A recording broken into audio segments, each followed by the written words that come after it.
बिस्मिल्लाहिर्रहमानिर्रहीम, अस्सलाम वालेकुम। आज की इस वीडियो में हम प्रैक्टिकली परफॉर्म करेंगे मिनिमम इनहिबिटरी कंसंट्रेशन। लैब में हम मिनिमम इनहिबिटरी कंसंट्रेशन कैसे मालूम करते हैं, इसको प्रैक्टिकली आज हम परफॉर्म करेंगे।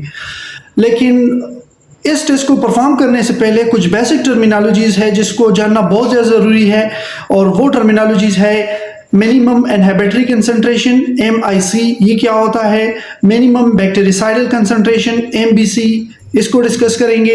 इसके अलावा ब्रेक पॉइंट क्या होता है और थेरेप्यूटिक इंडेक्स क्या होता है। MIC और MBC इसको समझने की कोशिश करते हैं। सबसे पहले इसका फुल फॉर्म है मिनिमम इनहिबिटरी कंसंट्रेशन, यानी एंटीबायोटिक का वो कम से कम डोज जिस पे हम बैक्टीरियल ग्रोथ को इनहिबिट कर सकते हैं लैब में, या इनविट्रोली उसकी मल्टीप्लिकेशन को हम स्टॉप या कंट्रोल या इनहिबिट कर सकते हैं। तो इसको हम कहते हैं मिनिमम इनहिबिटरी कंसंट्रेशन, जो कि इस वीडियो में हम प्रैक्टिकली परफॉर्म करेंगे। और इसके बरअक्स जो मिनिमम बैक्टीरिसाइडल कंसंट्रेशन है, ये एंटीबायोटिक का वो कम से कम कंसंट्रेशन है जिस पे हम बैक्टीरिया को किल करते हैं। ठीक है, MIC को परफॉर्म करने के लिए सबसे पहले हम प्योर बैक्टीरियल ब्रोथ या सस्पेंशन बनाते हैं। हम बैक्टीरियल कॉलोनीज़ को कल्चर प्लेट पे जो हमने ग्रो किए होते हैं वो हम उठाते हैं और उसको हम ब्रोथ में उसका सस्पेंशन बनाते हैं, और इसकी टर्बिडिटी हम 0.5 मैकफरलैंड जो होता है उसके मुताबिक हम एडजस्ट कर देते हैं। फिर इसके बाद हम एंटीबायोटिक्स की जो कंसंट्रेशन है डिफरेंट ट्यूब्स में, हम डिफरेंट कंसंट्रेशन इंक्रीजिंग ऑर्डर में भी हम एंटीबायोटिक डाल सकते हैं और डिक्रीजिंग ऑर्डर में भी हम डाल सकते हैं। यहाँ पे जैसे आप लोगों को नज़र आ रहा है, सबसे पहले ट्यूब में हमने 50% एंटीबायोटिक डाला हुआ है, सेकेंड ट्यूब में 25%, और ऐसे हम डिक्रीजिंग ऑर्डर में इसमें हमने एंटीबायोटिक डाला हुआ है। ठीक है, तो ये 12.5%, 6%, 3% एंड 1.5%। ऐसे भी आप कर सकते हैं। फर्स्ट ट्यूब में आप सबसे कम कंसंट्रेशन एंटीबायोटिक डालें और फिर उसको डुप्लीकेट करें या डबल करते जाए। फॉर एग्जांपल यहाँ पे 1% आपने एंटीबायोटिक की कंसंट्रेशन डाली हुई है, तो सेकेंड ट्यूब में आप 2% डालें, और यहाँ पे 4%, यहाँ पे 8%, और इसे इंक्रीज़ कर सकते हैं। ठीक है, तो इन ट्यूब्स में हमने पहले से एंटीबायोटिक्स की सस्पेंशन बनाई हुई, कंसंट्रेशन बनाई हुई है। तो एंटीबायोटिक की सस्पेंशन जो यहाँ पे हम बनाते हैं, इसके लिए स्टेराइल नॉर्मल सलाइन भी यूज़ कर सकते हैं, और ब्रोथ में भी हम एंटीबायोटिक की कंसंट्रेशन बना सकते हैं। तो ये डिफरेंट 6 ट्यूब्स हमने लिए हुए हैं, और इनमें हमने 50, 25, 12.5, 6% और 3% एंड 1.5% कोई भी एंटीबायोटिक कंसिडर करें। फॉर एग्जांपल हमने ये डिफरेंट कंसंट्रेशन ऑफ सेप्रोफ्लॉक्सासिन बनाई हुई है। ठीक है, और यहाँ पे अगर आप लोगों को ये नज़र आ रहा है तो ये कंट्रोल है, इसमें हमने सिर्फ और सिर्फ एंटीबायोटिक डाला हुआ है, इसमें हम कोई भी बैक्टीरियल कॉलोनीज़ नहीं डालेंगे। ब्रोथ और इसके अंदर एंटीबायोटिक यहाँ पे मौजूद है, इसको हम कहते हैं नेगेटिव कंट्रोल। इसके बाद हम क्या करेंगे, जो हमने सस्पेंशन बनाया होता है ऐसे ब्रोथ के अंदर, जो हमने बैक्टीरियल प्योर कॉलोनीज़ का सस्पेंशन हमने बनाया होता है पहले से, उससे हम equal amount of the micro organism, ideally equal amount of the micro organism हम लेंगे, और इन ट्यूब्स में, सब ट्यूब्स में जिसमें हमने एंटीबायोटिक्स डाले हुए, इसमें हम डालेंगे एक्सेप्ट कंट्रोल। नेगेटिव कंट्रोल में हम बैक्टीरियल कल्चर या सस्पेंशन नहीं डालेंगे, बाकी ये जितने भी ट्यूब्स हैं इसमें हम डालेंगे। ठीक है, तो यहाँ से फॉर एग्जांपल हम 200 माइक्रोलीटर इसमें डाल रहे हैं, तो 200 माइक्रोलीटर सेकेंड ट्यूब में भी डालेंगे, 200 माइक्रोलीटर थर्ड ट्यूब में, एंड सो ऑन। इन सारे ट्यूब्स में हम equal amount of the bacterial culture डालेंगे।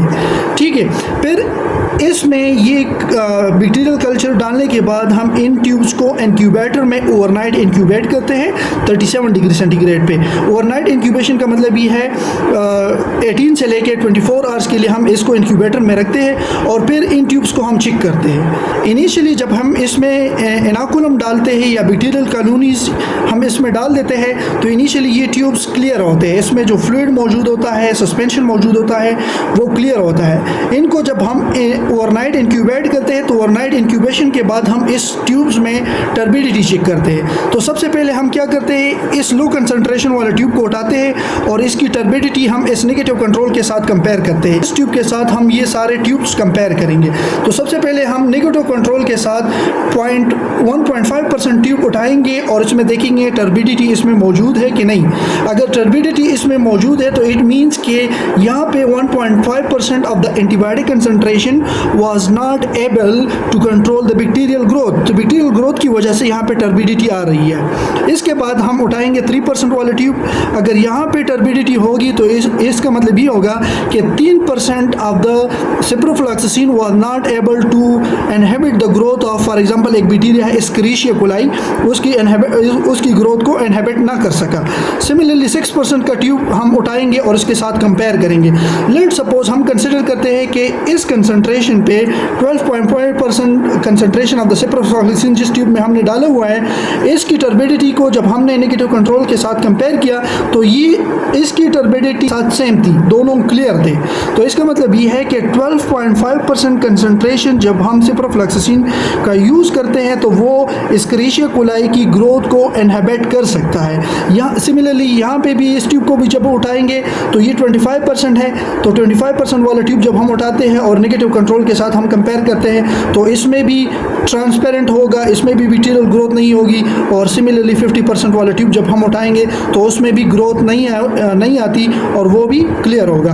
तो जैसे मैंने पहले बताया कि this is MIC, minimum inhibitory concentration, यानी इसमें हमने वो मिनिमम क्वांटिटी, वो कम से कम क्वांटिटी ऑफ द एंटीबायोटिक मालूम करना है जो कि बैक्टीरियल ग्रोथ को इनहिबिट कर सकता है। तो जैसे मैंने पहले बताया कि यहाँ पे 12.5% पे सपोज करें यहाँ पे ये ट्यूब जो है इसके अंदर कोई बैक्टीरिया ग्रो नहीं हुआ, तो इट मीन्स सिप्रोफ्लॉक्सासिन का 12.5% जो कि मिनिमम क्वांटिटी है वो एस्क्रिशिया कोलाई की ग्रोथ को इनहिबिट कर सकता है। So the MIC of ciprofloxacin for the Escherichia coli is 12.5%। ठीक है, तो ये हो गया MIC। लेकिन चूंकि इस टेस्ट में हम विजिबली देखते हैं ट्यूब्स के अंदर आया टर्बिडिटी है या नहीं है, तो मे भी पॉसिबल कि इन ट्यूब्स के अंदर विजिबली हमें आंखों से टर्बिडिटी या बैक्टीरिया नज़र ना आए लेकिन इसमें वायबल बैक्टीरिया मौजूद हो।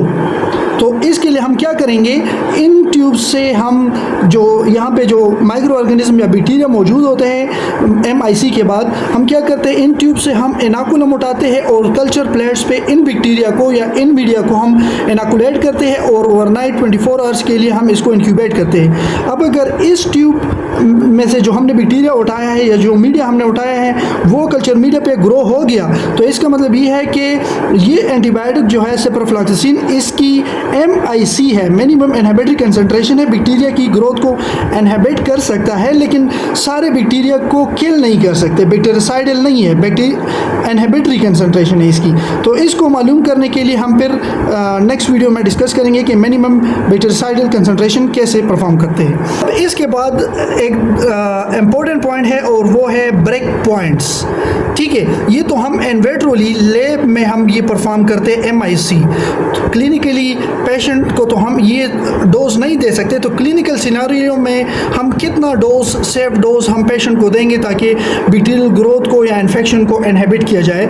तो इसके लिए आप लोगों को पता है, जैसे मालूम है आप लोगों को, दो स्टैंडर्ड इंटरनेशनल एजेंसीज़ है, एक है CLSI clinical laboratory standard institute और दूसरा है EUCAST European committee for antibiotic sensitivity testing.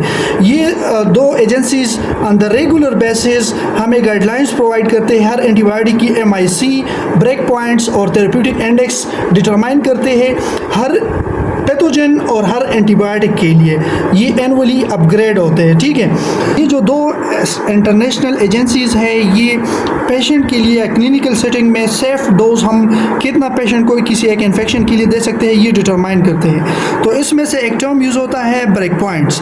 Break points का मतलब ये है कि एक एंटीबायोटिक का वो हाईएस्ट सेफ डोज जो कि हम एक पेशेंट को दे सकते हैं ताकि उसमें पैथोजन या इन्फेक्शन को ट्रीट किया जा सके, तो उसको कहा जाता है ब्रेक पॉइंट्स। ठीक है, so the break point is the highest and the safest level of the antibiotic which can be achieved to inhibit the growth of the microorganism। इसको हम फॉर एग्जांपल 25% तक सेफली एक पेशेंट को ये antibiotic दे सकते हैं। तो 25% तक ये जो पॉइंट है इसको कहा जाता है ब्रेक पॉइंट। ठीक है, यानी इससे ज़्यादा कंसंट्रेशन ऑफ द एंटीबायोटिक हम पेशेंट को नहीं दे सकते क्योंकि इसके पर अपने साइड इफ़ेक्ट्स या एडवर्स इफ़ेक्ट्स होते हैं। तो safe level of the antibiotic जो कि हम पेशेंट को दे सकते हैं, तो इस पॉइंट को कहा जाता है ब्रेक पॉइंट। ये एंटीबायोटिक है, अगर इसका MIC यहाँ पे 3% और सेफेस्ट जो परसेंटेज है वो 25% है, तो इसको हम कंसिडर करते हैं फिर सेंसिटिव।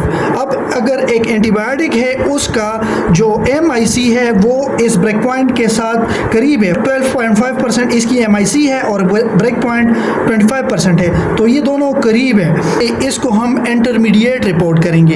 अब अगर एंटीबायोटिक की MIC 3% है और ब्रेक पॉइंट 25% है, तो इसको हम सेंसिटिव रिपोर्ट करेंगे कल्चर एंड सेंसिटिविटी रिपोर्ट में। एक एंटीबायोटिक की MIC सेफेस्ट लेवल से ज़्यादा है और ब्रेक पॉइंट 25% है, तो हम इसको कल्चर एंड सेंसिटिविटी रिपोर्ट में हम इसको रिपोर्ट करेंगे R। आप लोगों ने ये 3 letters culture and sensitivity report में देखे होंगे, intermediate, resistant and sensitive. Sensitive का मतलब ये है कि एंटीबायोटिक का MIC ब्रेक पॉइंट से कम है, ठीक है, तो इसको हम रिपोर्ट करते हैं सेंसिटिव। अगर एंटीबायोटिक का जो MIC है वो इस ब्रेक पॉइंट से कम है लेकिन बहुत करीब है इसके, तो इसको हम इंटरमीडिएट रिपोर्ट कर सकते हैं। और अगर एक एंटीबायोटिक का MIC यानी मिनिमम इनहिबिटरी कंसंट्रेशन इस ब्रेक पॉइंट से ज़्यादा है, for example this is the MIC and this is the break point, तो यहाँ पे अगर आप लोग देखें ये 50% है, ये 25% है, तो इसको हम रिपोर्ट करेंगे एज अ रेजिस्टेंट। इसके बाद है एक और important terminology, that is therapeutic index. कोई भी 2 एंटीबायोटिक्स ले ले, for example ciprofloxacin and levofloxacin, इन 2 एंटीबायोटिक्स की मे बी MIC सेम हो, मे बी इसके ब्रेक पॉइंट सेम हो, इसमें से इन 2 एंटीबायोटिक्स में से फॉर एग्जांपल एस्केरिशिया कोलाई के लिए कौन सा एंटीबायोटिक हम चूज़ कर सकते हैं, that is done on the basis of therapeutic index. Therapeutic index मालूम करने के लिए हम क्या करते हैं, break point is divided by minimum inhibitory concentration. एक एंटीबायोटिक का फॉर एग्जांपल सेप्रोफ्लॉक्सासिन है, हम सेप्रोफ्लॉक्सासिन का ब्रेक पॉइंट लेंगे, ब्रेक पॉइंट मैंने आप लोगों को बताया कि ब्रेक पॉइंट क्या है, वो वैल्यू लेंगे और उसको डिवाइड करेंगे MIC से, सेप्रोफ्लॉक्सासिन के MIC से, तो इससे हमारे पास थेरेप्यूटिक इंडेक्स ऑफ द सेप्रोफ्लॉक्सासिन आ जाएगा। सिमिलरली लेवोफ्लॉक्सासिन एंटीबायोटिक के लिए हम लेवोफ्लॉक्सासिन का ब्रेक पॉइंट लेंगे और उसको डिवाइड करेंगे MIC पे, तो इन दोनों को हम फिर कंपेयर करेंगे। जिस भी एंटीबायोटिक का थेरेप्यूटिक इंडेक्स हाई होगा तो वो हम पेशेंट को सेफली दे सकते हैं और वो इफेक्टिवली वो इन्फेक्शन को या बैक्टीरियल ग्रोथ को इनहिबिट कर सकता है।